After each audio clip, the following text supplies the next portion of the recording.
You can be on your phone and still be aware of your surroundings.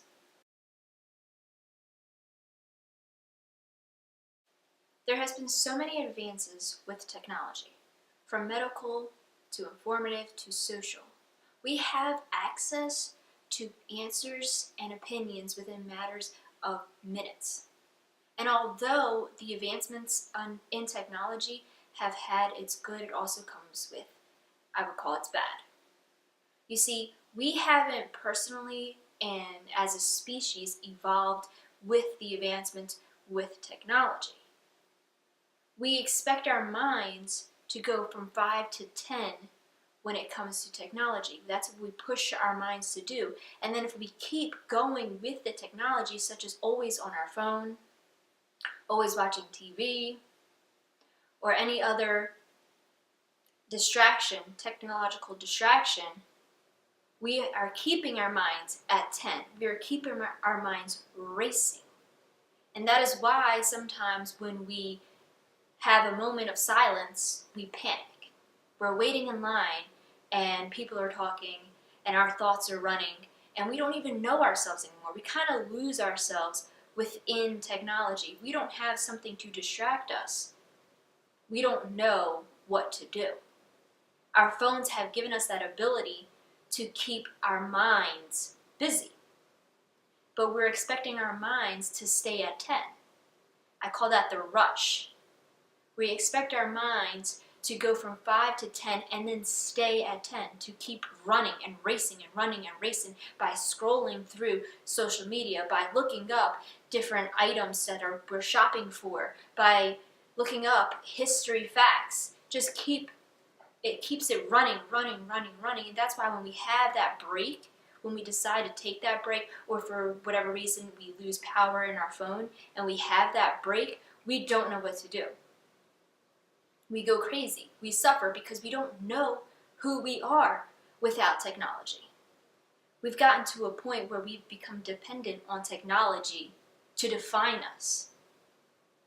How we look on social media, how we look on our phone, the backgrounds, the pictures, that has become our definition. That has become us.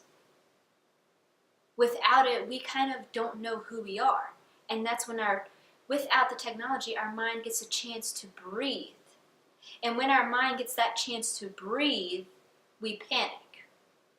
Because we don't know that part of us anymore. We've gotten to a point where we sort of lose that. We don't know who we are. We don't know what our body wants, what our body needs, because we're not listening. We're not tuning in. Technology has given us distractions. It has given us the opportunity to run away from ourselves without actually having to go anywhere. We can run away from ourselves within the confines of our room because we have our phone, we have our TV, we have our laptops. So with technology, although it has such great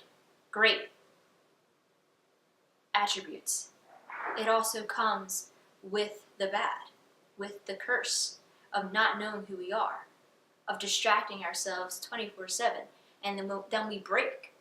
Because our mind is at 10 and we keep it running at 10, we run into the rush, which breaks us. All of a sudden we're depressed or we're anxious and we don't know why. We don't know why because we're not listening. We're not tuning in. We feel anxious. I'm going to go back to my phone. I gotta look through this. That's going to help me. We feel depressed. Well, I have to watch a movie. That's going to make me feel better. Our technology has become our companion. We keep running away from ourselves through technology. And that's what happens. We're rushing ourselves constantly to the point that we break. We break, but we don't know why we break, and so we look to technology to heal us instead of tuning in and listening. When we break, or when we feel that anxiety or depression or loneliness, that is your body telling you to put your mind back at 5. Our mind has not evolved with the technology advancements. Technology has evolved within years. Our body takes centuries. So we are harming ourselves by continuously keeping our minds at 10. Though we're not aware of it. We just have that moment that we break, that we feel anxious or depressed, and all of a sudden we think technology will solve that problem.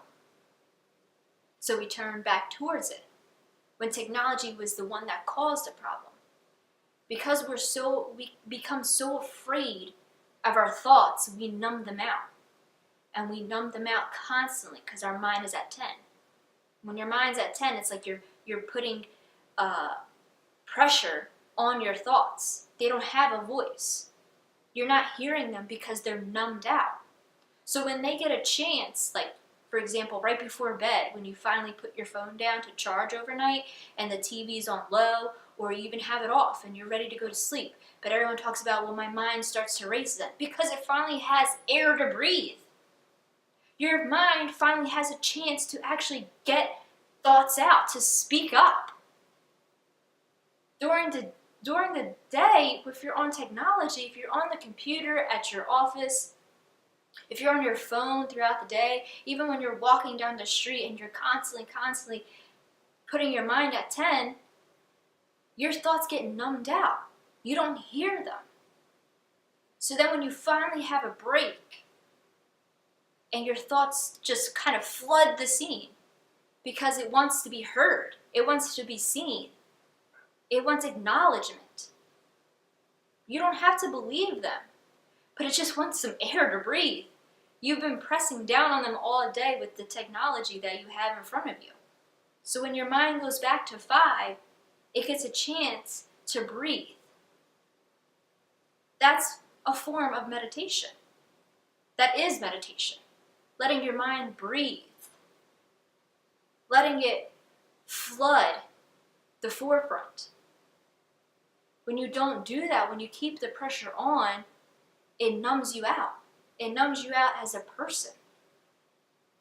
It numbs who you are. Because you're distracting yourself constantly. You almost lose yourself.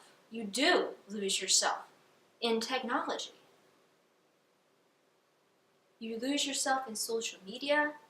All of a sudden, you're the person on Instagram that's famous. But who is that person?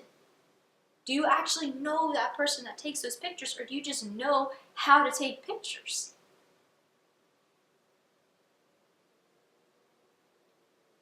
We all have to take a break and step back because our bodies are not built to be flooded with technology and overstimulated 24/7.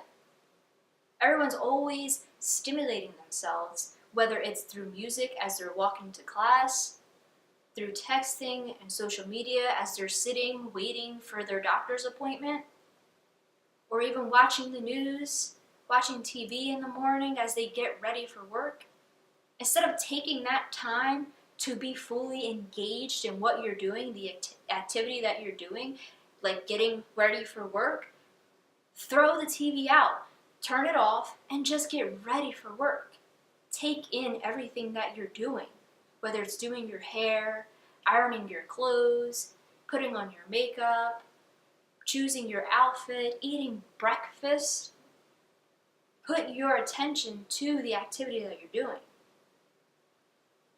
We don't know, or we do all these activities on autopilot because we have the technology to distract us. We're getting ready while listening to the news, and we're not even paying attention to what we're really doing. We're just doing it on autopilot, straightening our hair on autopilot, getting dressed and ironing our clothes on autopilot. We don't even pay attention, and then all of a sudden we're out the door and we don't even remember how we got dressed this morning. We're not engaged in our environment. We're not engaged in our activities that we do throughout the day. And although some of those activities may not be surrounded by technology, majority of them are. And with the advancements continuing to happen, with technology advancements always happening, and just getting more and more and more and more advanced, the more technology is going to be a part of our lives. We have robotic little voices that we just have to say, "Hey Siri," "Hey Alexa," and we get an answer right away. Everything is surrounded with this technology. We're not thinking for ourselves anymore. We're almost not even doing for ourselves anymore, because everything is so reliant on technology. And I think it is great, the advances that we have, but we get lost in it. We don't have the ability to be with technology and be mindful. Our minds aren't there. Our minds are at a 5, and technology and the constant technology stimulation makes our minds go to a 10. And we don't know who we are at a 10. It's on overdrive, it's overstimulated, it's racing. We have to learn how to take a break. Regardless of who's around us, regardless of what's going on, we cannot be afraid of our thoughts. Our thoughts are not the enemy. They're ours. Though we may not think them ourselves, they just may be flooding from the past, or our assumptions of the future, or expectations of the future. The thoughts aren't the problem. It's our constant resistance to them that makes it hard for us to know who we are. Step back, meditate, and then be mindful with technology. You can be on your phone and still be aware of your surroundings. You can watch TV and be fully engaged in that activity of that movie or show, and what is going on around you, who you're with, or what's surrounding you environmentally. Overstimulation keeps our minds at a 10. You don't want your mind to stay at a 10, because then you'll hit that block, and then you will just all of a sudden be anxious, and you have no idea why you're anxious. You're panicking, you have no idea why you're panicking. You're depressed, you have no idea why you're depressed, because you don't know who you are. You don't know what's going on because you're not tuning in. Our job is to tune into ourselves. That's what meditation brings when we let go for a few days, a few months for some, of technology. The advancements are great, just don't let technology take over your life. Don't numb out your thoughts, because you will lose yourself. Don't lose yourself. Just don't do it.